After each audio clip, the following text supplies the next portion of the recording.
Hi, I'm Ralph from High Tech Pickers, and in this video I'll give you a few tips if you're going to live in the Makati area. Obviously it's raining now because it's the raining season here in the Philippines. Yeah, in the Makati area, yeah, there are lots of hotels, that's for sure.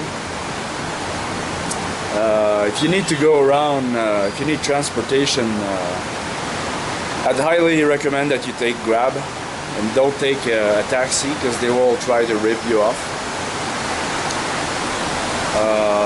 Today I found a pretty good place for the best exchange rate when you're gonna exchange your money. Go to the Century City Mall at the basement level where the restaurants are, the food court, and at the end there's a bank, a foreign exchange bank, and this is the best rate I've found so far here. Their rate is better than the money changers on the street here. Now, they will ask you to provide an ID, like your passport. And it's your first time there, they will make you fill out a form. But yeah, they will give you a few pesos more for your dollars. For example, I got 39 pesos for the Canadian dollar today. And the guys on the street here on Burgo Street, they were quoting 38 or 38.50. So I got a good price. So if you're looking for the best foreign exchanger, go to the Century City Mall. As for the laundry, I go to Let's Talk Dirty on Burgo Street. I know there are other laundry shops around here, but I've always had decent service there, so you know, if you're looking to have your laundry done, I'd recommend that place. The bars on the street here, I've always liked to go to Cheers, because there's always some empty seats there. The prices are decent, you know. A Red Horse is about something like 80 pesos. That's $2 for a beer.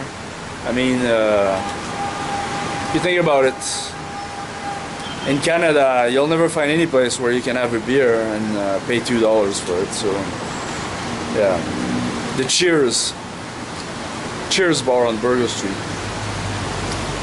On the other side of the street there's the Cafe Cubana, but it's pretty much full all the time, so it's a decent place also, but it might be difficult to get a table there.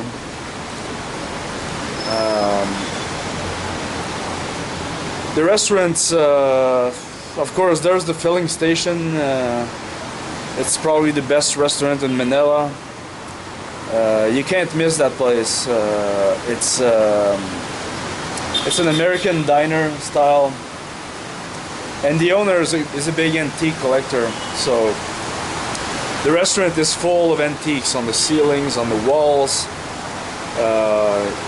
He's got a huge multi-million-dollar collection. And the service, the quality of the food, it's exceptional. I mean, and the prices are still decent. Of course, you're gonna go eat there with somebody. It's probably gonna cost about 1,000 peso, which is $25. I think between like 25 and $35. But it's worth it. It's really an exceptional restaurant in Manila, the filling station. I found another decent place. It's at the end of Burgo Street. It's actually in Makati Avenue.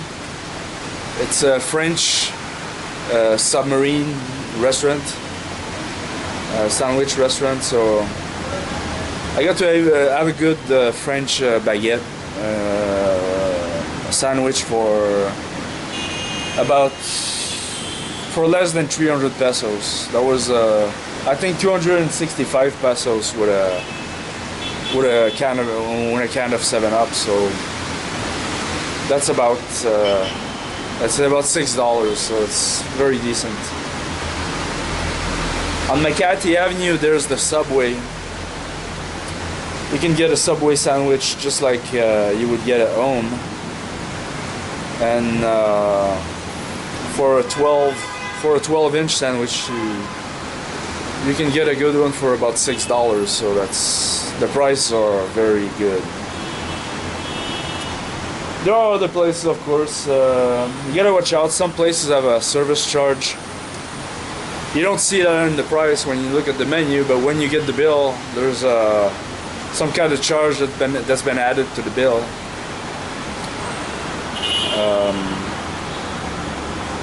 You know, it's nice to know beforehand. But the places I've just mentioned, like the filling station, the French sandwich restaurant at the end of Burgo Street on Makati Avenue, they don't have a service charge, so you know exactly how much you're gonna pay when you order your food. So that's about it for now. Now it's raining here in Makati. I'm probably gonna go to the gym for a while. I'll see you later. Hi, I'm Robin from iTech Pickers. If you like this video, please smash the like button. And as always, please subscribe to my channel if you haven't subscribed already. See you soon.